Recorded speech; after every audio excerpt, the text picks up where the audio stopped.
بسم اللہ الرحمن الرحیم۔ دوستو السلام علیکم۔ یوٹیوب چینل دلچسپ ویڈیوز میں خوش آمدید۔ دوستو اگر آپ نے ابھی تک ہمارا چینل سبسکرائب نہیں کیا تو پلیز ہمارا چینل سبسکرائب کریں اور بیل کے بٹن کو لازمی دبائیں تاکہ آپ کو ہماری نئی ویڈیو سب سے پہلے مل سکے۔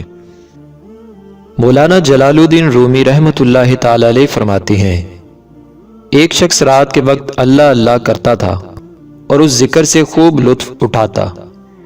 ابلیس نے اس سے کہا کہ تم بت کی مانند کب تک ایسے کرتے رہو گے؟ اللہ تعالیٰ کی جانب سے تو کبھی لبیک کا جواب بھی نہیں آیا۔ وہ شخص دل شکستہ ہو گیا اور لیٹ گیا۔ خواب میں اسے حضرت خضر علیہ السلام کی زیارت ہوئی۔ انہوں نے دریافت کیا کہ تو نے اللہ تعالیٰ کا ذکر کیوں چھوڑ دیا؟ اس نے جواب دیا کہ مجھے جواب میں لبیک کی آواز نہیں آئی۔ مجھے خطرہ ہے کہ میں بارگاہ الہی میں مردود ہو گیا ہوں کیونکہ میرے ذکر کا جواب نہیں آتا۔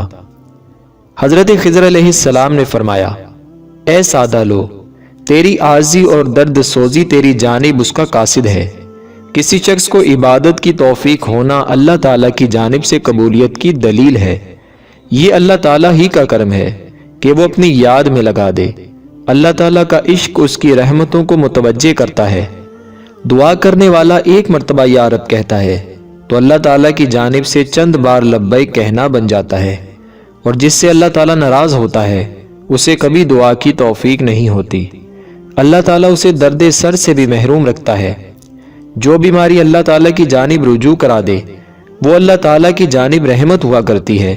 حدیث شریف کا مفہوم ہے کہ جب اللہ تعالیٰ کسی سے محبت کرتا ہے تو اسے تکلیف میں مبتلا کر دیتا ہے تاکہ اس کی عاجزی کو سنے۔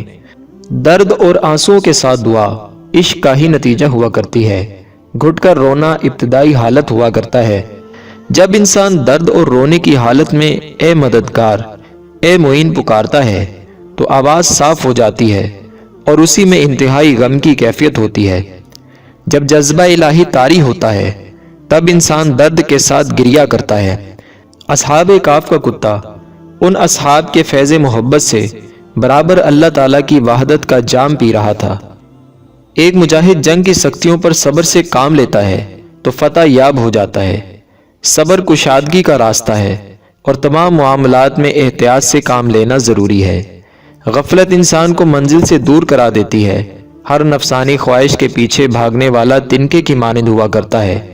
ابلیس انسان کو مختلف ہیلے بہانوں کے ذریعے دھوکے میں مبتلا کرتا ہے، لیکن یہ انسان کی پختہ کاری ہے کہ اس کے فریب میں نہ آئے۔ ابلیس مختلف طریقوں سے انسان کو اپنے جال میں پھنساتا ہے۔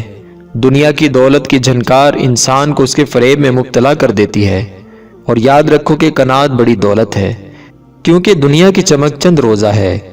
اللہ تعالیٰ کی پاک بارگاہ میں دعا ہے اللہ تعالیٰ ہمیں شیطان کے مکر و فریب سے محفوظ فرمائے۔